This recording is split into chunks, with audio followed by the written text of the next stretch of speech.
सभी को नमस्कार बच्चों। देखिए, आज हम हिस्ट्री का चैप्टर लेकर के आए हैं क्लास में। और हिस्ट्री का पहला चैप्टर है यूरोप में राष्ट्रवाद का उदय। बच्चों, यूरोप में राष्ट्रवाद का उदय, यूरोप और राष्ट्रवाद दो शब्द एक साथ जुड़े हैं। इसका मतलब ये होता है कि सबसे पहले राष्ट्रवाद की भावना जो है वो यूरोप के अंदर ही पनपी। बच्चों, यूरोप एक महाद्वीप है जिसके अंदर राष्ट्रवाद की भावना सबसे पहले लोगों के दिमाग में आई। इसका मतलब ये हुआ कि वहां भी हालात ठीक नहीं थे। राजतंत्र था, यूरोप का ही एक देश है फ्रांस, वहां की पूरी भूमि, पूरी भूभाग पर राजतंत्र था, राजा का शासन था। तो इस तंत्र से, सिस्टम से परेशान होकर, तंग आकर के वहां के नागरिकों ने ये आवाज उठाई इस सिस्टम के खिलाफ, और आखिर आज वहां पर लोकतंत्र जैसी व्यवस्था कायम है। तो इसी कड़ी में बच्चों, राष्ट्रवाद का जो उदय हुआ, इसके लिए कुछ लोगों ने इसके लिए बहुत मेहनत की। अब आप देखेंगे कि फ्रेडरिक सरयू नाम के एक व्यक्ति ने एक कल्पना की, और उसकी कल्पना का जो चित्र था, उसने 4 चित्रों की श्रृंखला बनाई है। 4 चित्रों की श्रृंखला बनाई जिनमें उसने कल्पना की, और कल्पना एक ऐसी राष्ट्र राज्य की कल्पना की जो स्वतंत्र हो, संप्रभु हो, गणतंत्र हो, जनतंत्र हो, जनतांत्रिक हो, ऐसे राष्ट्र की उसने कल्पना की। अब इस कल्पना के पीछे पूरा जनतंत्र, पूरा राष्ट्र, सब कुछ काल्पनिक था। लेकिन कहने का मतलब यह हुआ कि वो सपना देखने लगे थे आजादी के। लेकिन इस सपने को पूरा करने के लिए, इस कल्पना को वास्तविकता में लाने के लिए,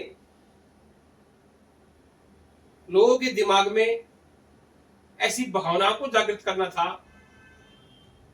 कि लोग देश के लिए एक हो सके। लोगों के अंदर इस सिस्टम से निकलने के लिए लालसा जगे, लोग एक हों। तो इसके लिए प्रयास किए गए, क्योंकि इतने बड़े राष्ट्र को, देश को, उनके नागरिकों को किसी एक बात के लिए तैयार करना, जनमत संग्रह करना बहुत बड़ा काम था। तो इसके लिए लोगों ने भरसक प्रयास किए, नए नए तरीके आए दिमाग में उनके।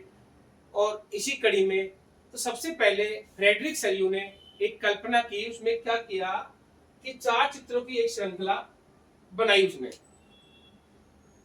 4 चित्रों की श्रृंखला बनाई जिसमें जनतांत्रिक और सामाजिक गणतंत्रों से मिलकर के नया संसार की कल्पना की गई। जनतांत्रिक और सामाजिक गणतंत्रों से मिलकर के बने एक संसार की उसने रचना की, मतलब कल्पना की। पहले चित्र में उसने यूरोप और अमेरिका के लोग दिखाए। जो पहला चित्र था उसका, उसमें यूरोप और अमेरिका के लोगों को दिखाया गया। सभी उम्र और सामाजिक वर्गों के लोग, स्त्री व पुरुष, सभी लंबी कतार में खड़े हैं। क्या दिखाया उसने अपने चित्र में कि सभी उम्र और सामाजिक वर्ग, सभी उम्र और सामाजिक वर्ग का मतलब यहां पर यह है जो समाज में जाति धर्म की जो व्यवस्था होती है, उन सभी व्यवस्थाओं के लोग, सभी संस्थाओं के लोग, सभी सामाजिक समुदायों के लोग, चाहे वो जाति पर आधारित हो, चाहे वो धर्म पर आधारित हो, सभी लोग उस लंबी लाइन में, लंबी कतार में, चाहे वो स्त्री हो चाहे वो पुरुष हो, सभी लाइन में खड़े हैं। कहने का मतलब इस बात से, इस लाइन से ये सिद्ध होता है बच्चों कि फ्रेडरिक सरयू ने जिस राष्ट्र राज्य की कल्पना की है उसमें कोई ऊंच नीच नहीं है, सभी एक कतार में खड़े हैं। न कोई महिला को अलग से लाइन लगाने के लिए कहा, न किसी जाति के आधार पर अलग लाइन लगाने की कहा, न धर्म के आधार पर, यानी सभी सामाजिक समूह के लोग एक ही लाइन में, इसका मतलब समानता थी। जिस राष्ट्र की वो कल्पना कर रहा था उस राष्ट्र में सभी लोग समान दिखाए गए इस लाइन के आधार पर। प्रतिमा के सामने निरंकुश संस्थानों के ध्वस्त अवशेष बिखरे पड़े हैं। ध्वस्त अवशेष प्रतिमा के सामने। ये प्रतिमा जो है आजादी की प्रतिमा की कल्पना की गई है, जिसको महिला माना गया है। स्वतंत्रता की प्रतिमा जिसको महिला का रूप दिया गया है, उस प्रतिमा के सामने कुछ अवशेष बिखरे पड़े हैं संस्थाओं के।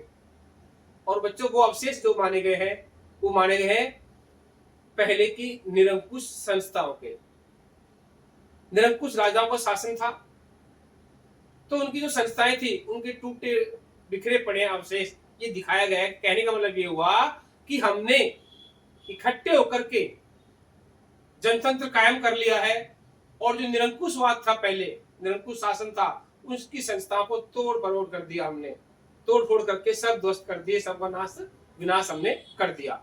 और एक नया राजतंत्र, नया जनतंत्र, गणतंत्र कायम हो गया देश के अंदर।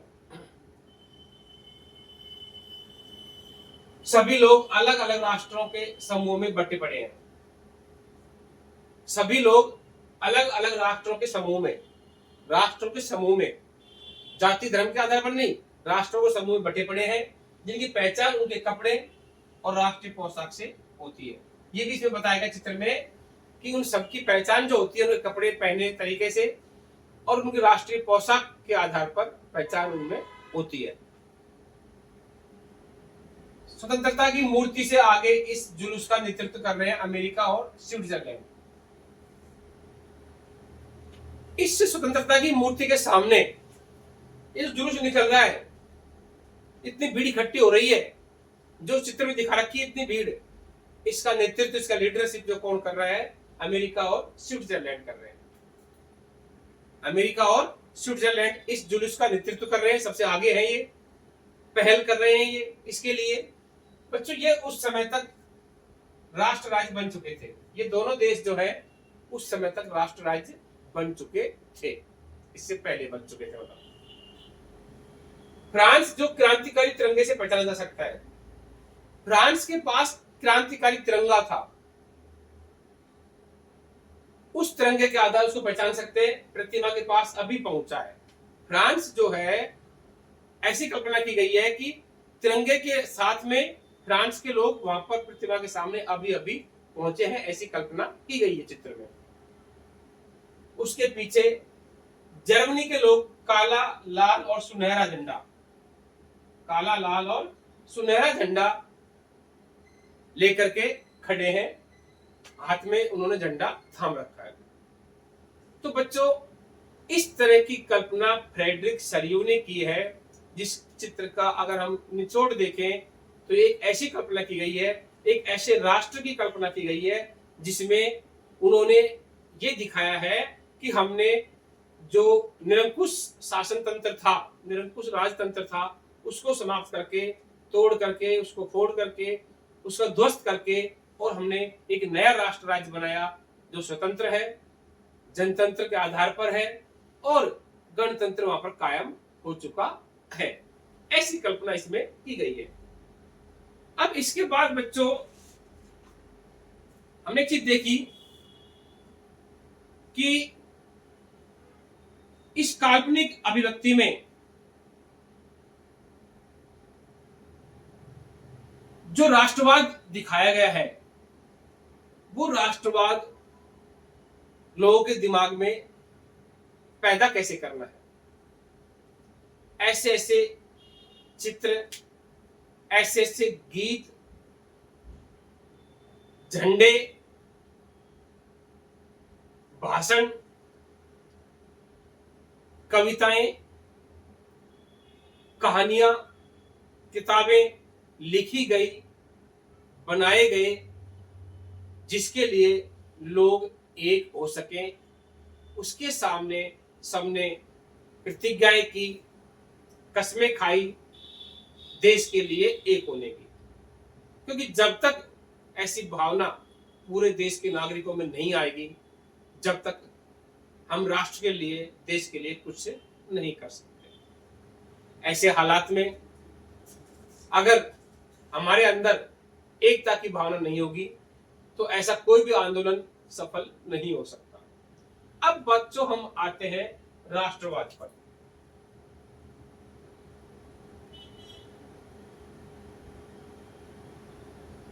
तो राष्ट्रवाद जो भावना है, जो विचार है, ये अपने राष्ट्र के लिए कुछ करने के लिए जब लोग तैयार हो जाते हैं, उनके अंदर अपने देश के लिए कुछ करने की भावनाएं जागृत हो जाती हैं, तो ऐसे विचारों को हम राष्ट्रवाद कहते हैं। बच्चों, कई बार मैं एग्जाम्पल देता हूं। अगर हम छोटे स्तर पर एग्जाम्पल लेते हैं तो कक्षा में जब दो कक्षाओं का झगड़ा होता है और पूरे बच्चे जो आपस में दोस्त भी नहीं होते, आपस में कई बार उनमें मनमुटाव रहता है एक क्लास के बच्चों में, लेकिन जब झगड़ा दूसरी क्लास से होता है तो वो सब बच्चे क्लास के नाम पर इकट्ठा होकर के दूसरी क्लास से लड़ने को खड़े हो जाते हैं, क्योंकि वहां पर बात क्लास की हो जाती है, कक्षा की हो जाती है। तो जो बच्चे आपस में बोलते भी नहीं है वो भी लड़ने को तैयार हो जाते हैं। तो यही भावना अगर हम बड़े स्तर पर सोचते हैं तो जब हम देश के अंदर विभिन्न भागों में बटे हुए हैं, चाहे जाति के आधार पर बटे हो, चाहे धर्म के आधार पर बटे हो, चाहे क्षेत्र के आधार पर बटे हो, चाहे किसी और आधार पर बटे हो, लेकिन जब बात देश की आती है तो हम देश के लिए एक हो जाते हैं, मर मिटने को तैयार हो जाते हैं। और ये भावना ही हमारे अंदर जब आती है, इसी भावना को हम राष्ट्रवाद कहते हैं। राष्ट्र के लिए कुछ करने की भावना, राष्ट्र के लिए एक होने की भावना, राष्ट्र के लिए अच्छा करने की भावना जो हमारे दिमाग में जागृत रहती है, इसी को हम राष्ट्रवाद कहते हैं।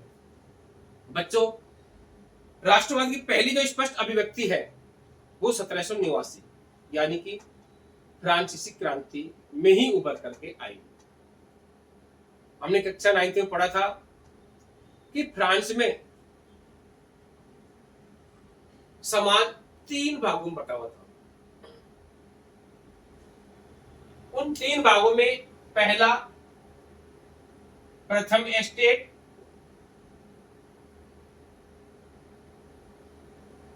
द्वितीय एस्टेट और तृतीय एस्टेट।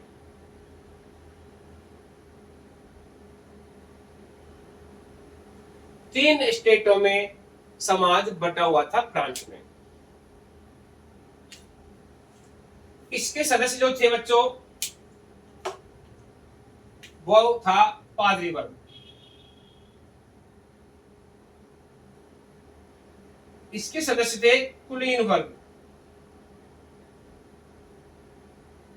और इसमें थे मध्यम वर्ग के लोग या आम जनता। इसमें मजदूर, पढ़े लिखे लोग, मध्यम वर्गीय, वकील, टीचर्स, व्यापारी, छोटे व्यापारी, ये सब लोग तृतीय एस्टेट के अंदर आते थे। प्रथम एस्टेट को जन्म के आधार पर कुछ विशेष अधिकार मिले हुए थे। टैक्स लेने का भी अधिकार था इनको। तृतीय एस्टेट के लोग हर प्रकार के टैक्स को वहन करते थे। और जब किसी देश में इस प्रकार की व्यवस्था हो कि एक वर्ग को बिल्कुल दबाया जा रहा हो तो क्रांति होना वाजिब है। बच्चों, क्रांति देश में तब होती है जब जनता सरकार की नीतियों से, तंत्र की नीतियों से, व्यवस्था से जब बिल्कुल तंग आ जाती है और पानी सर से जब ऊपर निकल जाता है, तब वो क्रांति के लिए तैयार होती है। क्रांति हमेशा जो करता है वो परेशान तबका करता है, जो दबा हुआ तबका है वो करता है, जो जिसको दबाया जा रहा हो, जिसके साथ अत्याचार किया जा रहा हो, अन्याय किया जा रहा हो, वही समूह, वही समाज इकट्ठा होकर के क्रांति करता है। तो इसी का परिणाम था फ्रांसीसी क्रांति जो कि 1789 में हुई थी। और राष्ट्रवाद जो शब्द है, इस सबसे पहले इसकी स्पष्ट जो व्याख्या निकल करके आई थी, वो फ्रांसीसी क्रांति यानी 1789 से ही निकल करके आई थी।